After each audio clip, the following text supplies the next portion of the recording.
Assalamu alaikum wa rahmatullah. My brothers and sisters, I wanted to share something that happened with me personally. Not too long ago, I went to visit a friend of mine whose mother was dying of cancer.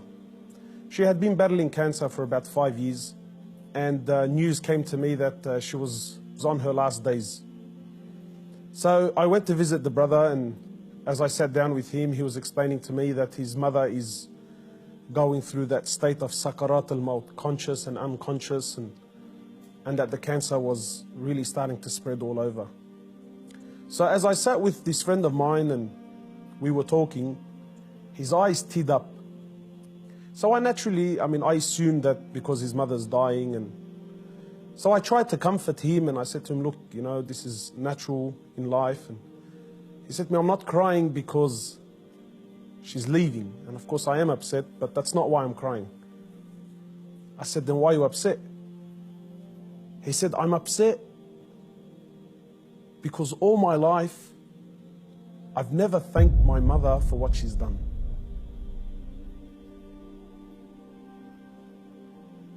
And honestly, I can't explain what happened to me when he said these words, you know.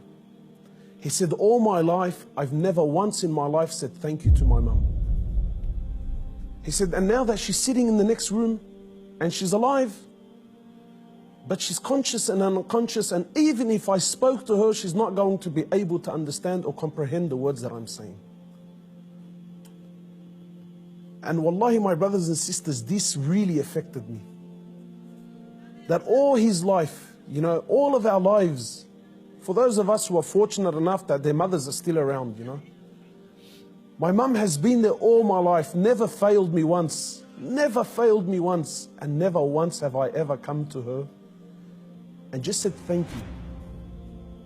And not one of those thank yous with some flowers, and that's a good thank you, but those really deep thank yous. You know, that thank you that if she left me now, I've told her and I've thanked her from the depths of my heart. Wallahi, my brothers and sisters, I haven't been able to forget this. That when was the last time you thanked your mother? When was the last time you showed your mother genuine appreciation for everything that she's ever done? Or are we going to be like those, or are we going to be of those who, when our mothers leave us permanently, then we will sit back and remember and start to regret that I didn't take advantage of the opportunity when I had it. You know, my brothers, in many places around the world, they celebrate this thing called Mother's Day. And it breaks my heart because in Islam, in truth, Mother's Day is every day.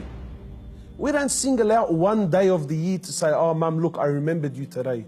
But rather, we're ordered by Allah and His Prophet, more or less, to remember our mothers on a daily basis.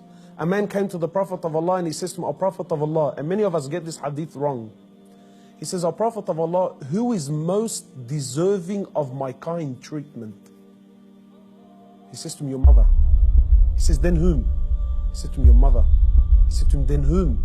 He said to him, your mother. He said, then whom? He said, then your father. Many of us, we interpret this to be love, that my mother is most deserving of my love. No, the person that is most deserving of your kind treatment, of your money, of your health, of everything that you possess, the person that is most deserving of this more than anyone, above all, is your mother, then your mother, then your mother, and then your father. My brothers and sisters, in short, many of us, we still have our mothers. Wallahi, do not be of the losers who wait until our mothers leave us permanently, only then to wish and to regret and say, you know, I wish I can go back and thank my mother. If your mother is still around, you know, run. By Allah, run to her and thank her for everything that she's done. We ask Allah subhanahu wa ta'ala to make us of those who have the best relationship with their mothers, and we ask Allah subhanahu wa ta'ala to give them Jannah.